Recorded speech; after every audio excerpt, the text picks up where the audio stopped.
inviting me to speak and sharing my experiences of implementing genetic improvement programs. Now I'm talking about country. I'm not talking about an animal. I'm talking about whole population. I'll share our experiences of implementing genetic improvement program in buffaloes. We started in the Nestle Dairy Plant and then Rashtriya Gokul Mission now. So in Nestle Dairy Plant and Gokul Mission, what we have been done, I'll just quickly share some experiences of implementing genetic improvement programs in buffaloes. Say if you have to develop genetic improvement and we bring about genetic gain or change in any population, then we have to first think about what traits you want to develop. Implying that we have to set a breeding goal. Breeding goal means what traits you want to develop and then give weights to different traits. And that is what we call a breeding goal. Once you set a breeding goal, the next important thing to do is that we have to create an infrastructure for selection of animal based on the genetic potential. So what are the components in selecting a best animal? We have to first think about design, breeding design. Then breeding design could be protein testing program, pedigree selections, and now we introduce genomics. Then we have to create infrastructure for performance recording. Whatever traits that we put into the breeding goal, for all those traits we have to create an infrastructure for measuring those traits. In genetics, if you don't measure, you don't gain, don't progress. So you have to develop an infrastructure for performance recording. And then we have to develop a capacity for breeding value estimation. I mean, ranking bulls or ranking female animals so that we can select the best animal. There we need to develop a capacity. It's a very complex process of estimating breeding value. And when now genomics is getting into it, it becomes more and more complex. So we need to develop capacity at national level of people who can do this breeding value estimation. And once you select animals, male or female, they take them to the semen station and then produce semen doses, disease-free semen doses from there. And then those semen doses we have to carry to the farmer's doorstep to create an infrastructure for AI delivery system. Apart from this infrastructure for selection of animal and delivery part or dissemination part, we also need to create adjunct system. We'll have to have animal identification. Genetic improvement is not possible unless you identify animal individually and in a large scale. Later on, I'll tell you how. I think if you have seen some data, almost 188 million animals now registered and year tag and registered in this country. 188 million. You can go to enough site and click, you will get the data statewide also. Second thing is that we need to have an information system. Information system for everything, all components that we have in the system. Information system for performance recording, information system to add project testing program or pedigree selection program or genomics, and also the information system for semen production, information system for AI delivery. We need to develop information system which are live. Whenever the event happens, you collect data. Not that you write something and then data goes to somewhere else and you enter it. What is important is to develop a systems where you collect data at the site where it happens. And then computer system should be developed in such a way that what you want, including statistical analysis, you get directly from computer. Nothing, no paper, it directly helps to everyone, starting from farmer to all the way to the policymakers. That kind of information system need to be developed. If I get little time, I will talk about the information network for animal productivity and health called ENOUGH, which has now been used as nationally for all activities, like starting with the our genetic improvement program, for nutrition, for health, for all vaccination programs. Other thing is the regulatory system. It is not enough that we set up infrastructure and processes in place. What is required is to regulate them, implying that somebody has to come and check whether the standard operating procedure we have set for different components of the genetic program, they are being followed or not followed. So there has to be some regulatory mechanism for protein testing program, for genomics, for breeding value estimation, for segmentation, for AI delivery part. This regulatory mechanism needs to be set up. I will just share with you all of this containing what we have done, starting with defining breeding goal, then little bit of overview of what selection method we can use. Then I will talk about protein testing program quickly, then about genomics, and then about AgDIN system, at the animal identifications, the information system, and the regulatory mechanism. Defining goal is, I said, to identify traits. Identifying traits, you have to discuss with cross things, starting with farmers to the technicians to the institutions who are implementing productivity enhancement services, then consumers, the policymakers, and decide what the country should do, which are the traits to be improved. And then next step is to find out ways to be given to each of the traits which we put into the breeding goal. There are two methods I used. There is a biological model, there is a complicated econometrics equations are developed, through which means whatever production system happens in an area, whether it is a farm level or a state level, and develop equations and then find out the ways to be given to each of the traits. Other is linear programming. There are very complicated mathematical solutions. Linear programming, whoever has learned a little bit about linear programming, is a very complex process.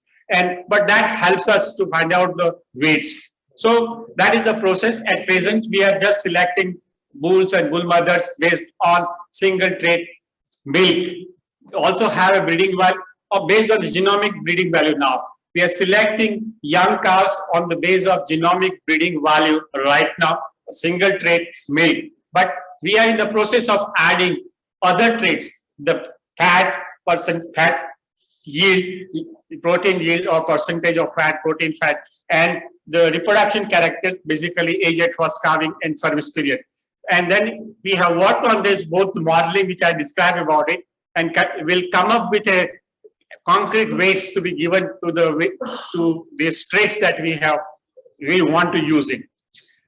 Coming to the selection process, it depends on the area where we work. If in an area there is no AI infrastructure, very little infrastructure, AI infrastructure, then we can think about pedigree selection. The top which I'm talking about is the pedigree selection, where you select the males and female based on just pedigree record, that means mother's record and father's mother record. Select, that's what is part of the pedigree selection. When you add along with pedigree selection, if you add full sister and half sister performance, we call it open nucleus breeding system.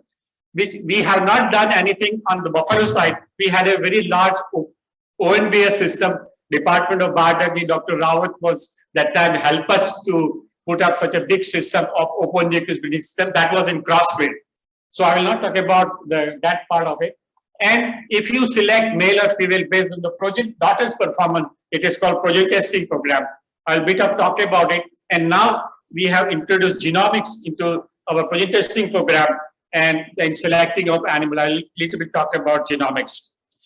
So project testing program, we all know world over, the most advanced countries have started project testing program in early 70s. What they have been doing is produce, everybody knows about, but let me just clarify that. So they first produce young males, put young males in the test program. Normally, those big countries were putting 400 to 1,000 bull per year on the test program. For every bull, they will distribute 1,500 to 2,000 doses in the field and produce daughters. After just 6 months to 1 year, these 400 to 1,000 bulls go to waiting state, and another set of 400 and 1,000 bulls come and put on the test program. So annually, they put 400 to 1,000 bulls on the test program, test doses goes. These bulls, after test mating, after 6 months or 1 year, they go to the waiting shed. They wait. They don't use it for semen production. And once the daughters are born, let me ever take 3 to 4 years. In that case, the bulls put in the test program, that is 400 to 1000 bulls which are put in test program, are evaluated, breeding values are estimated, and from that we select the top bull. So top 30 to 50 bulls are used for AI.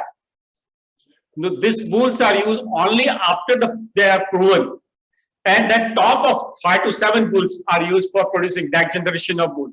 That is the process they follow, and they have demonstrated that if you follow this process, then annually you can bring about change of 100 liters of milk per animal on average. They have demonstrated this, that it is possible to, if you follow this process of a large scale, then you to bring about change in the in average change about 100 liters per animal per year, not generation. But in our case, now imagine that they were keeping 400 bulls and 1000 bulls in the waiting shed. They are not using for semen production. So in a 4 years time, there are almost 1000 to 3000 or 4000 bulls are just waiting. Can we imagine that we can do this? No, it's not possible in our country. That somebody will question, they are keeping 4000 bulls waiting and not using them for semen production. It's unthinkable in our country. So this is second thing. Second thing is that we take, because the age at first calving is 4 to 5 years in our case, and by the time the bulls are evaluated based on daughter performance, is 9 years.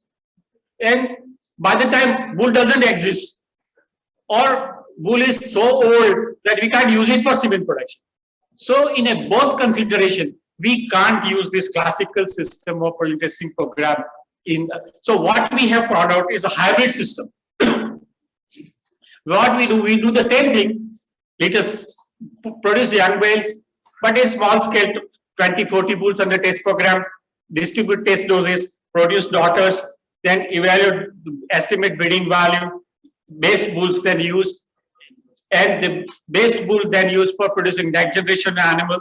And once we produce young bull based on the project tested semen, then we use those males for AI purposes. So we will be following this process, and we have also demonstrated that if you follow this process, we may not get 100 liters average change per year, but we can at least get 35 to 40 liters change in per year per animal in our situation with following this process. So we have started 6 protein testing program, 2 for Mehsani buffaloes in Gujarat, Mehsana and Banaskantha district, and 4 programs for Murrah buffaloes in Haryana, HLDB, PLDB in Punjab, then Abro in Western UP, and SAG, Sabarmati Ashram Goshala in Gujarat. Sabarmati Ashram Goshala is the biggest semen station, producing 20 million doses, with the largest semen station in the world. So these 2 breeds are producing 95% of requirement of this country, 95%. So remaining breeds, which are Jafrabadi, Pandarpuri, and Nili Ravi, which is constituting another 4 to 5%. We record all the production traits, milk production test day record, 305 days record, fat kg, fat percentage, protein kg, protein percentage on the production side. Then we also record all reproduction traits and also type traits. All these traits are recorded in our system. But let me just tell you, all of these are recorded through this application information system and live. Inseminator, after inseminating, he will enter the data in our application, enough application on the smartphone. He just entered the ear tag number and the bull use, that is also pick up bull and use bull use. And then pregnancy diagnosis and calving. Once you have a calving date and calf born, which is male or female, just all this you enter at a different event when events happen. And you will find that computer will give you all information you want for reproduction traits regularly. And it will give you for everyone in the whole hierarchy, starting from farmers to policymakers, whatever you want, you can generate from the system, no paperwork. Earlier, we used to record the milk production by volumetric means jars. Jars we were measuring. But now we have shifted to electronic measurement, where you were surprised to know this, that this is a small machine you can put at a backpack, and just the milk recorder goes to the farmer's doorstep once a month, and they put the vessel on top of this device, and this is GPS enabled device. That means when you put a vessel on it, put a zero and pour a milk in the vessel, and he has not to do anything. The quantity poured in the vessel automatically goes to his mobile quantity, and it goes to GPS. That means we know that where this person milk recorder has recorded this and quantity recorded. Earlier we have believed that the milk recorder will not go to villages; they will write it out sitting in his house. Now it's not possible. He has to go to the farmer's doorstep and record it. If he does some mischief, immediately he will be caught, because the computer records the date, time, location, and quantity. He cannot manipulate quantity. So I would say very confidently that some of the records which are generated of high quality now. And the type rates we have done a lot of training program for typing. We have trained a lot of people, developed a lot of equipments for typing, and all these traits are recorded. Just give you an idea about this Buffalo 6 program.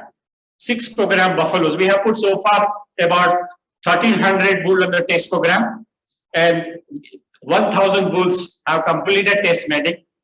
You can imagine there are 26 lakh AI information individual animal is available in the system. 26 lakh AI individual animal information is available. Some 2 daughters are registered, and daughter count is about 35,000. The daughter type 26,000. Daughters put to milk recording 28,000. Completed recording 22,000, roughly about 22,000. Apart from the daughters born, we have a lot of female we record now, because in the genomic side we need a large number of records. That's why not only daughters we record, but it also records larger number of other female animals in a village wherever we operate. And then we produce as I said, the young males, and these selected young males we send it to semen station. We have supplied so far about 1,156 bulls from project testing program. 5 minutes. Yes, 5 minutes. Okay, 5 minutes. So then we do a breeding value estimation. Can you give me 7 minutes? Yes, okay. Thank you. Okay. So then next step is the breeding value estimation. Earlier conventional breeding value estimation procedure, we were using random regression procedure, where we say age at first calving as a class variable, herd year, month of recording as a random variable, year season as a random variable, owner as a random variable. And then you all know, if you are in genetic side, is a pedigree relation matrix is used for estimating breeding value. In a random regression model, you estimate the breeding value for each of the test days. That means every 30, 60, 90 for breeding value, and then aggregate for 305 days. And then we estimate breeding value now will surpass every 15 days. Every 15 days, we estimate breeding value. Reason being, the calf is born in the field, and then they have to decide whether I lift it or I don't take it, because farmer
method is called altogether.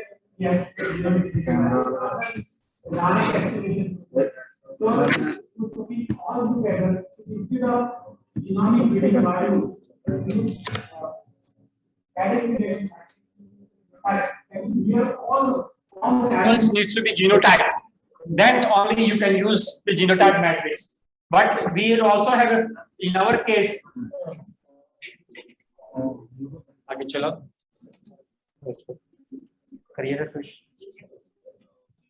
So in our case, because there are some animal will be genotype, some are not genotype. So we put together, and that is what called single step random regression method, where we have, I mean, some animals are genotype, some animal not genotype, and then we use an H matrix, which is instead of pedigree matrix or genotype matrix, we use H matrix, which is a combination of genotype and non-genotype animals. This whole process has become very complicated when you write the programs. So these are the, you find that in our case, when we use the genotype SS single step method, we find in the main case the correlation between predicted method and the genotype breeding value increased by 98%. So that means when you use a genotype information along with the conventional method, you certainly increase the accuracy of your selection. And direct estimation, let's not be the theory, but the point is that you have to estimate effect of each of allele. If you are in genetics, you know the allele effect, and that effect you estimate for each of SNP. That means 63,000 box-chip SNP effect you estimate, and that estimation that you can straightaway use for each SNP for a selection candidate.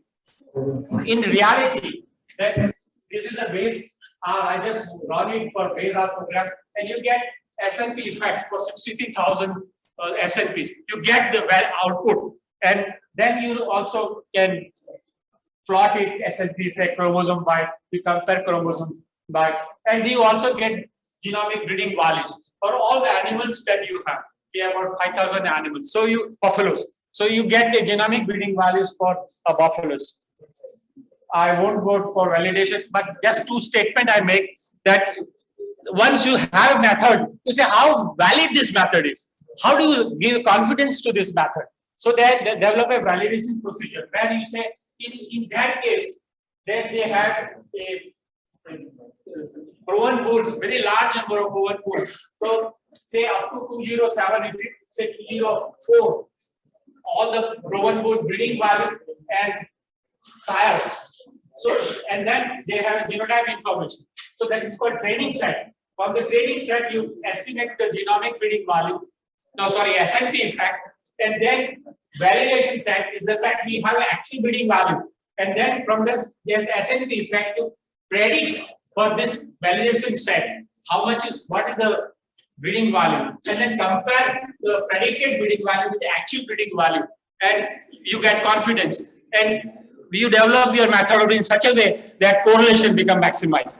But in our case, we can't do this because we don't have a proven bulls information. So what do you do? So what we do is out of the data set we have, drop 20% and then predict for 20% and then relate to each other. Likewise, we do in a case of 5 setup, 20% drop, 20% drop, another set, and see the relationship. And we found that remarkable increase in the genomic breeding value happens. And finally, distribution of genetics. We have distributed about 1,500 bulls to semen station, which is roughly replacing 50% of the bull existing in 54 semen station. That means these programs have contributed to the 50% of genetics of this country. So if you continue to do this, a lot of change would happen in the population. Engine system, ear tag, you have to ear tag. No, nothing you can do. Every straw is now identified. Every straw is identified. And this is enough system.